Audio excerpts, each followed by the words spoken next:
देखो, किसी का दुकान चलता नहीं तो हम कहते हैं डेली नीड्स का दुकान लगा लो, चल जाएगा, रोजमर्रा की जिंदगी के सामान उसमें मिलते हैं। लेकिन कभी किसी ने सोचा है कि रोज की आवश्यकताएं देश की भी है, धर्म की भी है, आध्यात्मिक जगत की भी है, वंशों की भी है, कुटुंब व्यवस्था की भी है, इस दुनिया की भी है। क्योंकि इसे संत चाहिए, सत्पुरुष चाहिए, समाज पुरुष चाहिए, क्रांतिकारक चाहिए, सज्जन चाहिए, सैनिक चाहिए।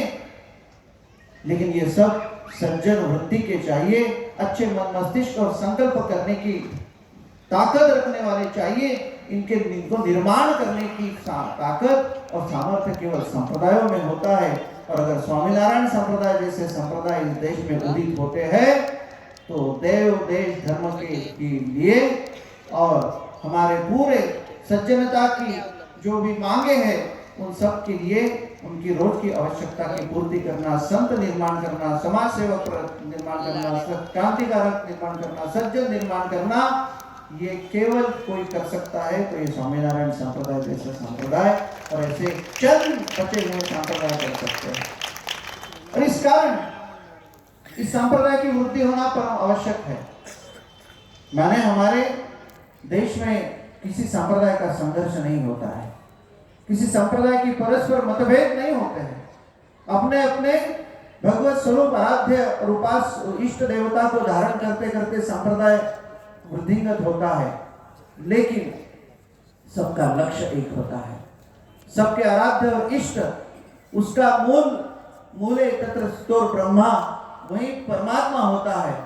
और इस कारण सब संप्रदाय अपने अपने बंधु संप्रदाय है, लेकिन किसी एक विशिष्टतम संप्रदाय का जो विकास होना, उसका पुरुषार्थ बढ़ना, उसके परम प्रतापी होना, उसके कार्यकलाप बढ़ने और उसके अनुयायी बढ़ने की चेष्टा भारत मां तब करती है जब उसे लगता है कि ये संप्रदाय के द्वारा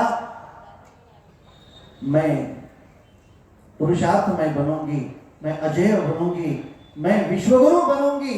और इसे विश्वगुरु बनाने के लिए भारत के लिए जब कोई आज सोचता है कि किसी संप्रदाय का बहुत बड़ा हाथ होगा, संप्रदाय की बड़ी तपस्या होगी, तो आज कोई नकार नहीं सकता कि स्वामीनारायण संप्रदाय इस भारत मां को विश्वगुरु बनाने के हर संभव चेष्टा कर रहा है।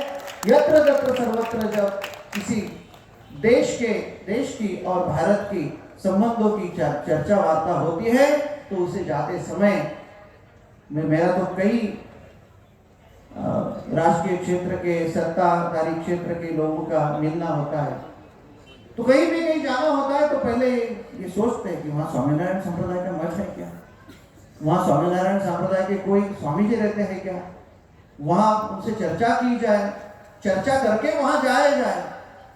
ये सब क्यों हो रहा है? क्योंकि भारत माँ ये सोच रही है कि मेरा पुरुषार्थ और मेरी जगत गुरुता सिद्ध करने के लिए चंद क्षेत्र है, उसमें स्वामीनारायण संप्रदाय का क्षेत्र अग्रणी बन चुका है।